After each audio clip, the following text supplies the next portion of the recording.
Protein එක ව්‍යුහය ගත්තට පස්සේ පුතේ ප්‍රෝටීන් එක කියන එක ගත්තට පස්සේ ප්‍රෝටීන් එක තියෙනවා ව්‍යුහ ආකාර හතරක්.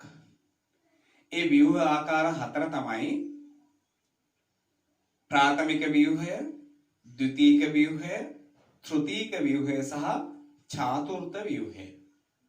ප්‍රාථමික ව්‍යුහය, ද්විතීක ව්‍යුහය, තෘතීක ව්‍යුහය සහ චාතුර්ථ ව්‍යුහය. එහෙනම් මෙන්න මේ ව්‍යුහ හතර කොහොමද කියන එක දැනගත යුතුයි. මේවා මේ ඇමයිනෝ අම්ල වලින් හැදිලා තියෙන්නේ. ඒතර මේ ඕනම ප්‍රෝටීනයක් ගත්තට පස්සේ පුතේ ප්‍රෝටීන් අති විශාල ගාණක් තියෙනවා. අපි ඇඟේ ගත්තත්, ශාක දේහේ ගත්තත්, වෙනත් සුදු ජීවීන්ගේ ගත්තත් ප්‍රෝටීන් අති විශාල ගාණක් තියෙනවා. අපි උදාහරණ කිහිපයක් ඉස්සරහ බලමු. ඒතර ප්‍රෝටීන ගත්තට පස්සේ ඔය ප්‍රෝටීන එකිනෙකට ඒගොල්ලොන්ගේ ලක්ෂණ වෙනස්. ඒගොල්ලෝ කරන කාර්ය, ඒගොල්ලෝ හැසිරෙන විදිහ එකිනෙකට වෙනස්. එහෙම වෙනස් වෙන්න හේතු තුනක් තියෙනවා. එහෙම වෙනස් වෙන්න හේතු තුනක් තියෙනවා. කියන්නේ මේ ප්‍රෝටීන් වල ගුණ එකිනෙකට වෙනස් වෙන්න හේතු තුනක් තියෙනවා. පළවෙනි හේතුව තමයි බැඳිලා තියෙන ඇමයිනෝ අම්ල සංඛ්‍යාව. ඒ කියන්නේ අපි දන්නවනේ ඇමයිනෝ අම්ල 20ක් තියෙනවා කියලා. ඔය 20 බැඳිලානේ කොහොම හරි ප්‍රෝටීන් හැදෙන්නේ. එතකොට යම්කිසි ප්‍රෝටීනයක් තුළ තියෙන්න පුළුවන් ඇමයිනෝ අම්ල හතරක්. ඒතර මේ හතර යම්කිසි ඔන්න ඇලනීන්, වැලනීන්, ලයිසින් මොන හරි ඔය විදිහට පිළිවෙලට බැඳලා තියෙන්න පුළුවන්. ඒවම තව මාරු වෙවිවම තියෙන්න පුළුවන්. ඒතර එතන තියෙන ඇමයිනෝ අම්ල වර්ග හතරක්. ඒ හතර මාරු වෙවි බැඳිලා තමයි ඒ යම් ප්‍රෝටීනයක් හැදිලා තියෙන්නේ. ඊළඟ තවත් ප්‍රෝටීනයක් තිබොත් ඇමයිනෝ අම්ල 6ක් විතර බැඳිලා හැදිච්ච එක. ඒ දෙන්න එකිනෙකට වෙනස්. තව එකක් තියෙනවා ඇමයිනෝ අම්ල 10ක් බැඳිලා තියෙන එක. ඇමයිනෝ අම්ල වර්ග 10ක් බැඳලා තියෙන එක. ඒක වෙනස්. එහෙනම් මේ යම්කිසි ප්‍රෝටීනයක් තවත් එකකින් වෙනස් වෙන්න බලපාන එක සාධකයක් තමයි තියෙන්නේ මොකද්ද? බැඳිලා තියෙන ඇමයිනෝ අම්ල වර්ග සංඛ්‍යාව. පළවෙනි එක තමයි මොකද්ද? බැඳී ඇති ඇමයිනෝ අම්ල වර්ග සංඛ්‍යාව. ඊළඟට දෙවෙනි එක තමයි පුතේ ඔය ඇමයිනෝ වර්ග බැඳිලා තියෙන සංඛ්‍යාව මත පළවෙනි එක රඳා පවතිනවා. දෙවෙනි එක ඇමයිනෝ අම්ල බැඳිලා තියෙන අණුපිළිවෙල. පළවෙනි එක බැඳී ඇති ඇමයිනෝ අම්ල සංඛ්‍යාව, දෙවෙනි එක බැඳී ඇති ඇමයිනෝ අම්ල සංඛ්‍යාව. මේ බැඳී ඇති ඇමයිනෝ අම්ල අණුපිළිවෙල. ඒතර අණුපිළිවෙල කියන්නේ මොකද්ද? දැන් අපි හිතමු එක ප්‍රෝටීන් එකක තියෙනවා ඇලනීනුයි, වැලනීනුයි, ලයිසිනුයි හරි මොනවද කියලා හිතමු. ඇලනීන්, ග්ලයිසින් වගේ මොනවා හරි A B C කියලා හිතමු පොදුවේ. A B C කියලා තුනක් තියෙනවා. ඒතර A B C කියන පිළිවෙලට බැඳුනොත් යම්කිසි ප්‍රෝටීනයක් හැදෙනවා. එයාගේ යම් ලක්ෂණයක් තියෙනවා. හැබැයි ඕක A B C පිළිවෙලට නැතුව A C B පිළිවෙලට බැඳුනොත් වෙනස් ප්‍රෝටීනයක් තමයි හැදෙන්නේ. පැහැදිලිනේ වැඩේ? පැහැදිලිනේ? අන්න ඒකයි මම කිව්වේ දෙවෙනි එක මොකද්ද? ඇමයිනෝ අම්ල බැඳී ඇති අණුපිළිවෙල. අණුපිළිවෙල වෙනස් වුණොත් හැදෙන ප්‍රෝටීනයක් වෙනස් වෙනවා. එහෙනම් පළවෙනි එක බැඳී ඇති ඇමයිනෝ අම්ල සංඛ්‍යාව, දෙවෙනි එක ඇමයිනෝ අම්ල බැඳී ඇති අණුපිළිවෙල.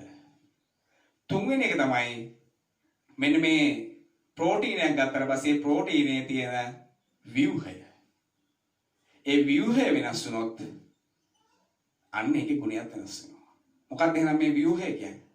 මේ ප්‍රෝටීනයක් ගත්තට පස්සේ ඔගේ තිබිය හැකි ව්‍යුහ ආකාර හතරක් තියෙනවා. ඒ හතර මම ඉස්සෙල්ලත් මතක් කරා. මොනවද ඒ ආකාර හතර? ප්‍රාථමිකද, ද්විතීකද, තෘතීකද, චාතුර්ථද කියන එක අනුව එයාගේ ලක්ෂණ වෙනස් වෙනවා. පැහැදිලිනේ පුතේ? ඕන්න එහෙනම් මොකද්ද? ප්‍රෝටීනයක ලක්ෂණ රඳා පවතින සාධක තුනයි. පළවෙනි සාධකය මොකද්ද? බැඳී ඇති ඇමයිනෝ අම්ල සංඛ්‍යාව. ඊළඟ එක ඇමයිනෝ අම්ල අණුපිළිවෙල. ඊළඟ එක සාමාන්‍ය මේ ප්‍රෝටීනයක අපි කියන ත්‍රිමාන අවකාශය. ඒ කියන්නේ මේ සාමාන්‍ය යම් දෙයක් තුල ප්‍රෝටීනයක තියෙන ව්‍යුහය. ඒ ව්‍යුහ ආකාර හතරක් තියෙනවා මොනවාද?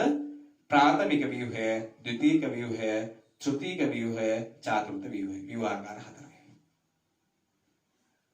ප්‍රාථමික එකට වඩා ද්විතීක වෙනස්, ද්විතීක වඩා තෘතීක වෙනස්, තෘතීක වඩා චාතුර්ථ වෙනස්. එහෙනම් ওই ව්‍යුහ හතර ගැන පොඩ්ඩක් බලමු. බලන්න ටියුට් එක චුට්ටක් 13 වෙනි පිටුව. ප්‍රෝටීන වල ව්‍යුහය. යට 3 වෙනි මාතෘකාව. ප්‍රෝටීනයක ලක්ෂණ හා ක්‍රියාකාරීත්වයේ සාධක තුනක් මත රඳා පවතී. බලන දාගෙන සාධක තුන. මොනවාද සාධක තුන? බැඳී ඇති ඇමයිනෝ අම්ල සංඛ්‍යාව පළවෙනි එක. ඇමයිනෝ අම්ල බැඳී ඇති අණුපිළිවෙල ඊළඟ ත්‍රිමාණ අවකාශයේ අණුව සකස් වී ඇති ආකාරය නැත්නම් අපි කියන යාගේ ව්‍යුහය. ඔන්න සාධක 3. ඔන්න ඊළඟට තියෙනවා ඔය ව්‍යුහ ආකාර ටික ගැන. ත්‍රිමාණ අවකාශයේ ප්‍රෝටීනයක් පැවතිය හැකි ව්‍යුහ ආකාර 4ක් ඇත. ඔන්න ආකාර 4 මොනවාද? ටියුට් එකේ දාලා තියෙනවා. ප්‍රාථමික ව්‍යුහය, ද්විතීයික ව්‍යුහය, තෘතීයික ව්‍යුහය, චතුර්ථ ව්‍යුහය. ඔය එකිනෙක ගැන අපි බලමු. ඉස්සෙල්ලා බලන්න පුතේ අපි බලමු ප්‍රාථමික ව්‍යුහය. මොකක්ද මේ ප්‍රාථමික ව්‍යුහය කියලා කියන්නේ? ප්‍රාථමික ව්‍යුහය කියන්නේ බොහොම සරල දෙයක්. ප්‍රාථමික ව්‍යුහය කියලා කියන්නේ මෙන්න මේ ඇමයිනෝ අම්ල ටික ගත්තට පස්සේ මේ ඇමයිනෝ අම්ල ටික එක පිළිවෙලට බැඳිලා තියෙන දාමය ගත්තොත් ඒකට තමයි අපි කියන්නේ ප්‍රාථමික ව්‍යුහය. දැන් උදාහරණයක් මම නිකන් රවුමක් අස්සේ අඳින්නම්. අපි හිතමු ඇලනීන් තියෙනවා. අපි කෙටියෙන් ලියනවා ඇලා කියලා. මතකයිනේ. වැලනීන් තියෙනවා. වැලා. ඕන් තියෙනවා. වැල් කියලා දාමු. මේ දෙන්න එකිනෙක බැඳෙන්න පුළුවන්. මෙයත් එක්ක තව එකක් අපි ලයිසින් හරි ග්ලයිසින් හරි මොකක් හරි අපි ගමුකෝ සිස්ටීන් හරි ග්ලයිසින් ගමුකෝ. මොන ග්ලයිසින්. ග්ලයිසින් තියෙනවා. තව බැඳෙන්නත් පුළුවන් නේ කොහොම දිගට. මෙහෙම එක දිගට ඇමයිනෝ අම්ල පේලියක් බැඳි රේඛීයව තිබ්බොත් අන්න ඒකට තමයි අපි කියන්නේ මොකක් කියලාද? ප්‍රාථමික ව්‍යුහය කියලා කියන්නේ. ඔකට අපි කියනවා මොකක් කියලාද? ප්‍රාථමික ව්‍යුහය. මේකට අපි කියනවා ප්‍රෝටීනයේ කොඳුනාරටිය කියලා කියනවා. ඒකට හේතුව මෙයා තමයි දිගට ශක්තිමත්ව බැඳලා ඉන්න කෙනා. පැහැදිලිනේ? මෙන්න මං ඇන්නේ 3ක් තියෙන එක්කෙනෙක්. ඕනනම් 4ක් 5ක් තියෙන අයත් අපි තව වෙන එක්කෙනෙක් අනිමු. වැලනීන් වලින් පටන් ගන්න. එතකොට ඔයාලා දන්නවා දැන් ලක්ෂණ වෙනස් වෙනවා කියලා අණුපිළිවෙල වෙනස් වෙනදී. ඊට පස්සේ ඇලනීන් දාමු. ඊළඟට අපි සිස්ටීන් වගේ එකක් දාමු. ඊට පස්සේ ග්ලයිසින් දාමු. ඉතින් තව ඔය විදිහට දිගට බැඳලා තියෙන්න පුළුවන්. හරි? මෙහෙම තිබ්බොත් මේකට අපි කියන්නේ මොකක් කියලාද? ප්‍රාථමික ව්‍යුහය. හරි? 13 වෙනි පිටුවේ යටම තියෙන පොඩි කොටුවක්. අන්න එතනද මේ දෙකම අඳගන්න උදාහරණ විදිහට.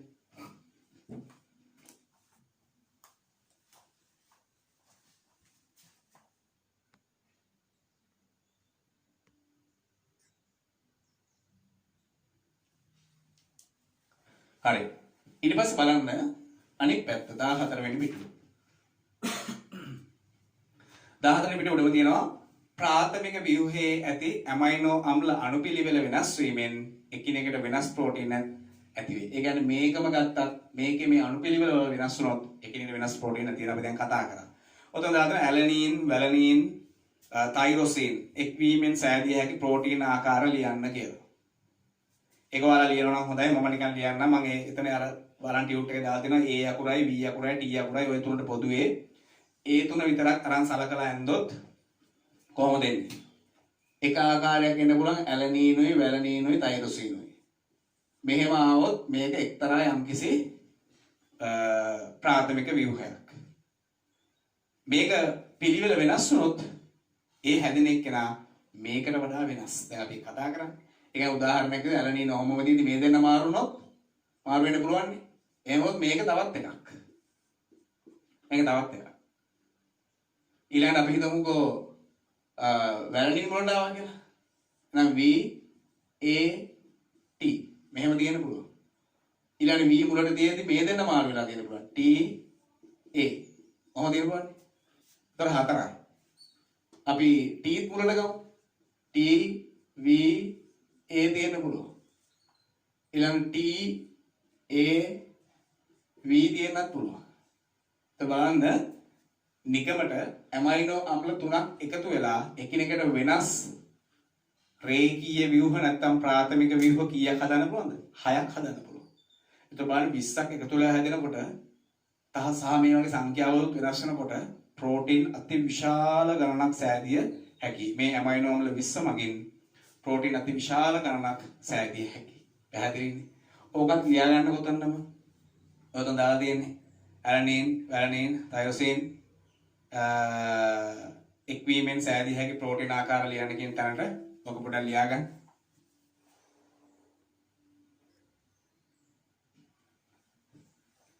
හරි. ඔන්න පුතේ ඊළඟට තියෙනවා ද්විතීයික ව්‍යුහය. අපි ඩක් ගාලා එකක් බලමු. මොකද්ද මේ ද්විතීයික ව්‍යුහය කියන්නේ කියලා? ඔය ද්විතීයික ව්‍යුහය කියන්නේ 아무තු එකක් නෙමෙයි. දැන් මේ ඇමයිනෝ අම්ල එක දිගට බැඳි තියෙන්න පුළුවන්. ඒ දිගට බැඳෙන ඇමයිනෝ අම්ල දිගට බැඳෙද්දී ඕක හරියට නිකන් රේඛාවක් වගේම තියෙන්නේ නැහැ. ඕක පොඩ්ඩක් ව්‍යුහය ඇඹරෙනවා. ඒවා පොඩි වෙනස් වීම වෙනවා. ඉතින් මෙන්න මේ විදිහට ඇඹරුණොත් එහෙම මේ විදිහට ඇඹරුණොත් සමහරවිට මෙහෙම රැලි වුණොත් අන්න ඒවට තමයි අපි කියන්නේ ද්විතීක ව්‍යුහය කියලා. එහෙම ඇඹරිලා හෝ රැලි වෙලා වුණොත් කියනවා අපි ඔකට කියනවා ද්විතීක ව්‍යුහය කියලා. හරි? මෙන්න එහෙනම් ද්විතීක ව්‍යුහය. එතකොට ද්විතීක ව්‍යුහයේ මෙන්න මේ විදිහට ආකාර දෙකක් තියෙන්න පුළුවන්.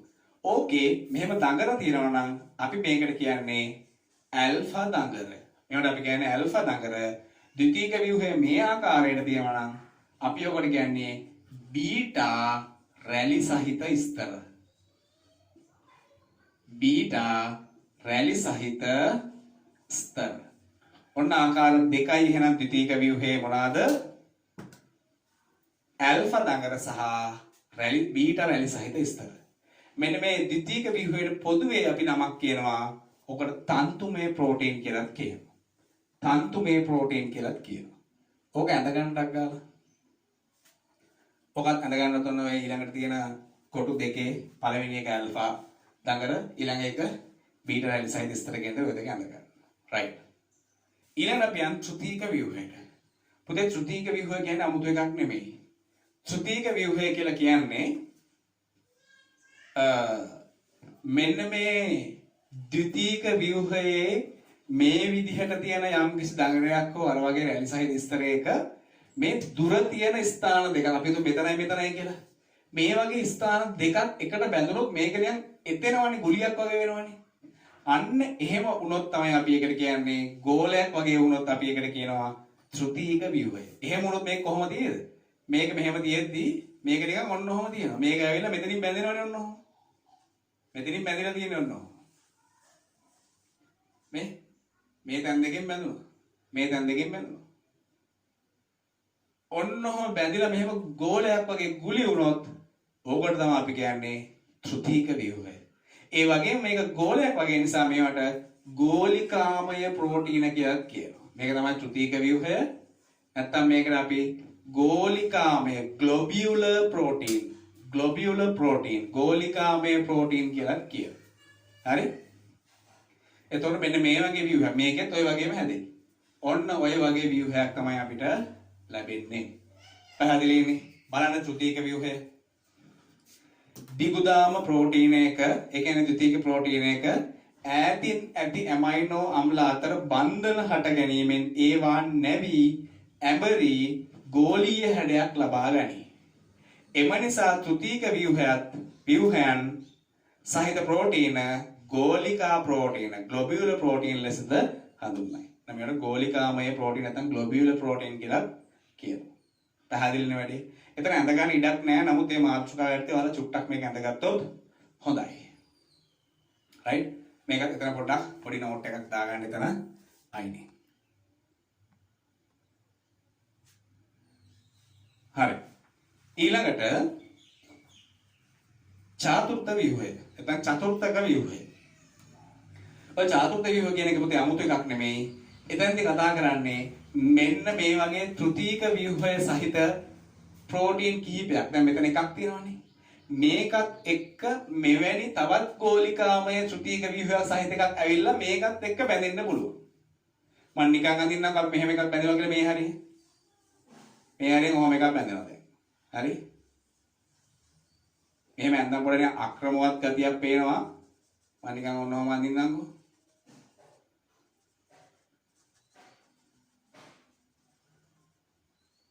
ඔන්න තව එකක් මේකත් එක්ක බැඳුණා. සමහරවිට මේකත් එක්ක තව එකක් මෙහෙන් මොකක් හරි බැඳෙන්න පුළුවන් ඔහම එකක්. අර වගේම ගෝලිකාම එකක් ඔහම බැඳෙන්න පුළුවන්. එතකොට බලන්න මෙතන තුනක් බැඳුණානේ කෙනෙක්ට. දැන් ඔයාලා මේක ඇඳගෙන ඉතින් පොඩ්ඩක් අර වෙනස් පාට වලින් ඇඳන බොහොම ලස්සනට එයි. මෙන්න මේ වගේ ගෝලිකාමය අපි කලින් කතා කරපු ත්‍ෘතීක ව්‍යුහය සහිත ප්‍රෝටීන් අණු කීපයක් එකට එකතු වෙලා දෙකක් තුනක් හතරක් වගේ එකට බැඳිලා හැදුනොත් යම් ප්‍රෝටීනයක් අන්න ඒකට තමයි අපි කියන්නේ මොකද්ද? චාතුර්ථ ව්‍යුහය. චාතුර්ථ ව්‍යුහය. දැන් උදාහරණයක් විදිහට අපේ රුධිරයේ තියෙන හිමොග්ලොබින් අයිති වෙන්නේ මේ ගණේට. එයා චතුර්ථ ව්‍යුහය. චතුර්ථ ව්‍යුහය. ඒතර මේවත් ඇත්තට තියෙන්නේ ගුලි වෙලානේ. ඒ නිසා මේවට පොදුවේ අපි කියනවා මොකක්ද කියලා? ගෝලිකාමය ප්‍රෝටීන් කියලා මේවටත් කියනවා. ඒ කියන්නේ තෘතීයික ව්‍යුහයේ තියෙන ඒවාට ගෝලිකාමය ප්‍රෝටීන් කියනවා. චාතුර්ථ ව්‍යුහයේදී ඒ වගේ ඒවා කීපයක් එකතු වෙලා හැදෙන ඒවා තියෙන්නේ ගෝලයක් විදිහටමනේ. එහෙනම් චාතුර්ථ ව්‍යුහයේ තියෙන ඒවාත් අපි ගෝලිකාමය ප්‍රෝටීන් කියලාත් කියනවා. පැහැදිලිද? ඒතර අපේ රුධිරයේ තියෙන හිමොග්ලොබින් කියන්නේ මේකට උදාහරණයක්. හරි? බලන්න එතන චතුර්ථ ව්‍යුහය එතන ඇඳ ගන්න ඉඩක් දාලා නැහැ. ඔයාලා චුට්ටක් එතනින් අයිනෙන් ඇඳ ගන්න.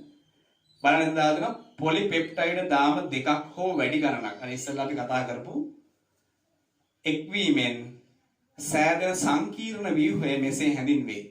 උදාහරණ පොලිපෙප්ටයිඩ් හතරක් සම්බන්ධ වී ඇති හිමොග්ලොබින් මේකට උදාහරණයක්. අන්න එතන චුට්ටක් මේකත් ඇඳ ගන්න. ඔන්න උතනින් අපේ ප්‍රෝටීන් වල ව්‍යුහ හතර අවසන් වෙනවා. ව්‍යුහ හතර අවසන් වෙනවා. මම හිතනවා ඒක ඔයාලට පැහැදිලි කියලා. right. ඊතර පහලින් තියෙන පුතේ මේ ප්‍රෝටීන් හඳුනාගන්නේ කොහොමද කියන එක. අපි ඒකට ටක් ගාලා බලමු. වන් ප්‍රෝටීන් හඳුනා ගැනීමේ පරීක්ෂාව. ඕකට ලේසි බොහොම සරල පරීක්ෂණයක් තියෙන්නේ. මෙතනදී අපිට අවශ්‍ය වෙනවා බයියුරේට් ද්‍රාවණය. ඒ කියන්නේ මේ පරීක්ෂණයට අපි කියන්නේ බයියුරේට් පරීක්ෂණය. ඒකට හේතුව මෙතන භාවිතා කරන්නේ මේක හඳුනා ගන්න බයියුරේට් කියන රසායනික ද්‍රව්‍ය. ඒ නිසා මේකට කියනවා බයියුරේට් පරීක්ෂණය. හරි? එතකොට මෙතනත් සුපුරුදු පරිදි අපි කරන්නේ ආහාර ද්‍රව්‍ය වල යුෂ ටිකක් අරන් බිත්තර සුදු මදේ හරි ආහාර අල යුෂය හරි තව මොනවා හරි ඔය ප්‍රෝටීන් ඇති කියලා හිතන ආහාර වල යුෂ ටිකක් ගන්න. අරගෙන මිලිලීටර් 2 වගේ ගන්න. ඒවා පරීක්ෂානල වලට දාලා නම් කරන්න අවශ්‍යයි. නම් කරලා ඕකට අපි දානවා බයියුරේට් ද්‍රාවණය. ඒක සාමාන්‍ය නිල් පැහැයක් තියෙන බයියුරේට් ද්‍රාවණය. ඕකෙන් මිලිලීටර් 2 විතර මේවට දාගෙන යනවා. ඒ ගියාට පස්සේ දම් පැහැයක් ලැබෙනවා නම් අන්න ඒකේ ප්‍රෝටීන් තියෙනවා. අන්න ඒකේ ප්‍රෝටීන් තියෙනවා. පැහැදිලිනේ? සරල පරීක්ෂණයක්. චුට්ටක් බලන්න ප්‍රෝටීන් හඳුනා ගැනීම පරීක්ෂාව 14 වෙනි පිටුවේ යටම තියෙනවා. අවශ්‍ය ද්‍රව්‍ය මොනවද? පරීක්ෂානල බයියුරේට් ද්‍රාවණය, බිත්තර සුදු මදය, තව මොනවා හරි ආහාරවල විෂය මෙතන අරන් තියෙනවා මීපැණි, ආශුද්ධ ජලය, මාළු පොඩි කරගත්ත විෂය ඔය මොනවා හරි ගන්න. ඔන්න උතර පුතේ බලන්න ටියුට් එක දාලා බලහන් හරි සෝඩියම් හයිඩ්‍රොක්සයිඩ් සහ කොපර් සල්ෆේට් කියලා. ඒ කියන්නේ මේ බයියුරේට් ද්‍රාවණය. බයියුරේට් කියලා අපි ගන්නේ සෝඩියම් හයිඩ්‍රොක්සයිඩ් සහ කොපර් සල්ෆේට් කියන දෙන්නාගේ මිශ්‍රණයක්. ඒ මිශ්‍රණයක් තමයි අපි ගන්නෙ මොකක් විදිහටද? මෙන්න මේ ප්‍රෝටීන් හඳුනා ගැනීමේ පරීක්ෂණ යොදා ගන්න රසායන ද්‍රව්‍ය විදිහට අපි පාවිච්චි කරන්නේ. ඒකට තමයි අපි කියන්නේ මොකක් කියලාද? බයියුරේට් ද්‍රාවණය. එනිසා බයියුරේට් ද්‍රාවණය කියන එකට තමයි මේ සෝඩියම් හයිඩ්‍රොක්සයිඩ් ධන කොපර් සල්ෆේට් කියන එකෙන් දාලා තියෙන්නේ. ක්‍රමය කොහොමද කරන්නේ? පරීක්ෂා නල වලට ආහාරමය ද්‍රාවණ මිලිලීටර් 2 බැගින් යොදා නල අංක කරන්න. අංක කරන්න කියන එක අදහස නම් කරන්න. මොනවද තියෙන්නේ කියන එක. එක් නලයට බයියුරේට් ද්‍රාවණ මිලිලීටර් 2 බැගින් යොදා හොඳින් මිශ්‍ර කරන්න. නිගමනය. එතන දාලා තියෙනවා මොකද්ද? නිල් පැහැයක් ලැබේ නම් ප්‍රෝටීන අඩංගු වේ. එතන නිල් කියන එක කපලා එතන දාගන්න දම් කියලා. දම් පැහැයක් ලැබේ නම් ප්‍රෝටීන අඩංගු වේ. දම් කියලා හදාගන්න ඉතින්. රයිට්. පැහැදිලිද පුතේ? ඕක තමයි අපේ සිලබස් එකේ තියෙන පරීක්ෂාව. ඊට අමතරව තව විවිධ පරීක්ෂා තියෙනවා. එතන පොඩි කරුණක් විදිහට උතන 14 වෙනි පිටුවේ යටියෙම ලියා ගන්න. මීට අමතරව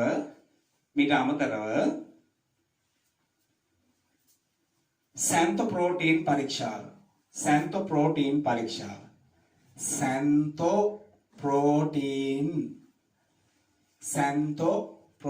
පරීක්ෂාව. ද ප්‍රෝටීන් හඳුනා ගැනීමට යොදා ගනී. right. සැන්තෝ ප්‍රෝටීන් පරීක්ෂාවද ප්‍රෝටීන් හඳුනා ගැනීමට යොදා ගනී. මම හිතනවා ඔයාලට මේක පැහැදිලි කියලා පුතේ. ඔන්න ප්‍රෝටීන් ගැන කතාව ඒගොල්ලොන්ගේ ව්‍යුහය සහ ලක්ෂණ සහ හඳුනා ගන්නා විදිහ. අපි ඊළඟට කතා කරමු මෙතනින් ඉස්සරහට ප්‍රෝටීන වල ජෛව විද්‍යාත්මක සහ කාර්මික වැදගත්කම් ගැන. හරි.